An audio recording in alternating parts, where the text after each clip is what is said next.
대망의 조별리그 1차전 우루과이를 상대로 우리 대한민국 대표팀은 기대 이상의 좋은 경기력을 선보이며 외신들의 찬사를 받았습니다.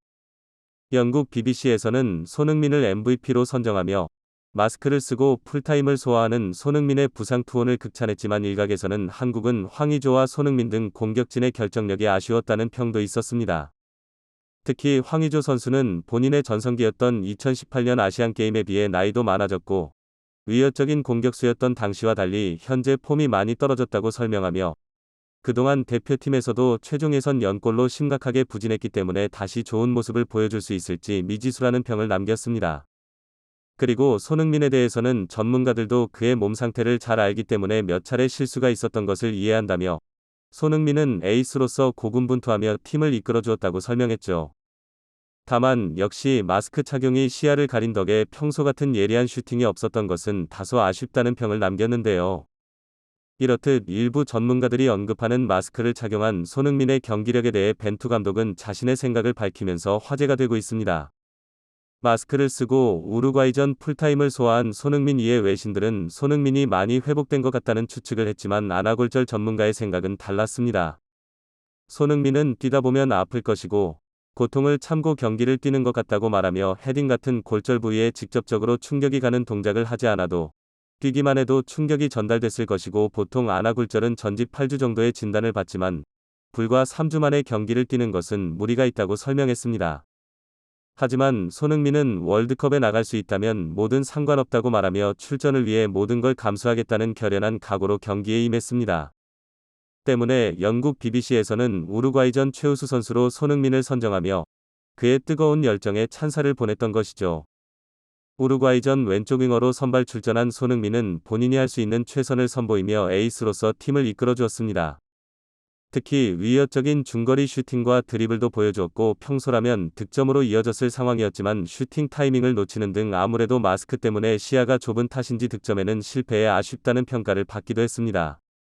따라서 일각에서는 현재 폼이 떨어진 황의조와 부상을 입은 손흥민을 예시로 들며 한국팀 공격력에 대해 우려를 표하기도 했습니다. 이에 대해 벤투 감독은 입을 열었는데요. 벤투는 손흥민은 우리와 함께할 때 항상 모범이 되는 선수다. 그는 늘 프로다운 모습을 보여주고 단 하나조차도 문제 삼을 수 있던 부분은 없었다. 당연히 많은 사람들은 항상 손흥민이 얼마나 잘하는지 과연 월드클래스다운 모습을 보여줄 수 있을 것인지 궁금해할 것이다. 하지만 나는 그가 분명 해낼 수 있을 것이라 믿고 있다. 우리가 아는 손흥민은 항상 겸손하고 코칭 스태프가 본인에게 어떤 부분을 원하는지 충분히 이해하고 있는 선수라고 말하고 싶다. 덧붙여 벤투는 손흥민은 대표팀을 훈련하는 기간 내내 친절하고 사교적이고 훈련에 열심히 임하며 대표팀의 이익을 최우선으로 생각하는 선수라며 손흥민은 영국에서 슈퍼스타이지만 월드컵 무대에서는 국가를 위해 봉사하는 한 명의 시민이자 훌륭한 선수라고 설명했습니다. 한편으로 손흥민과 맞대결을 펼쳤던 팀 동료 벤탄쿠르는 경기 시작 전 악수를 하며 대화를 나누는 장면이 카메라에 포착되었는데요. 벤탄쿠르는 현지 매체와 인터뷰에서 손흥민의 어디를 공략해야 하는지 알고 있다라며 농담과 진심이 섞인 수위 높은 도발을 날린 것과 정반대로 손흥민의 컨디션을 물으며 서로 후회 없이 멋진 경기를 하자고 말했다고 합니다. 그리고 그는 역시나 풀타임을 소화하며 경기 내내 치열한 싸움을 했습니다. 경기 중 손흥민과 벤탄쿠르는 1대1 상황은 종종 있었지만 거친 몸싸움으로 경합하거나 그런 일은 사실상 없었는데요. 애초에 같은 클럽팀 동료 입장에서 진짜 거친 싸움을 하는 것은 여러모로 부담스러웠을 것이기 때문에 당연한 일이었습니다. 경기가 끝나고 벤탄쿠르는 마스크를 벗은 손흥민과 믹스트존에서 밝게 웃으며 인사를 했습니다. 그러자 우루과이 선수들이 우르르 손흥민에게 몰려왔는데요. 리버풀의 다른인 누네스는 손흥민과 포옹을 나누며 서로 수고가 많았고 좋은 승부였다고 말하며 환하게 웃었습니다. 그리고 카바니는 손흥민을 향해 엄지를 치켜세우며 손흥민의 부상 투혼은 같은 프로 선수로서 정말 존경받을 만한 자세인 것 같다는 말을 했습니다. 이처럼 우루과이 선수들은 모두 경기가 끝나자 손흥민 주위로 몰려와 훈훈하게 인사를 나누는 장면이 포착되자 외신에서는 모두가 손흥민을 사랑한다며 그가 월드컵 무대에서 보인 부상 투혼에 상대팀 선수들까지 깊이 감명받은 것 같다고 보도했습니다. 한국이 16강 진출을 위해서는 가나를 상대로 반드시 이겨야 할 텐데요.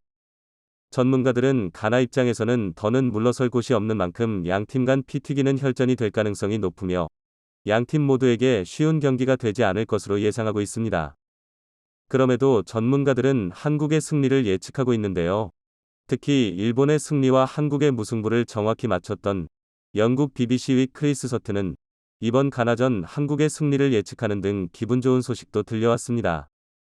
다가오는 월드컵 2차전 우리 대표팀은 가나를 상대로 쉽지 않겠지만 그것은 가나의 입장에서 또한 마찬가지일 것입니다. 강호 우루과이를 상대로 한치도 물러서지 않고 오히려 점유율에서 압도하며 좋은 경기를 펼친 한국은 분명 어려운 상대일 것입니다.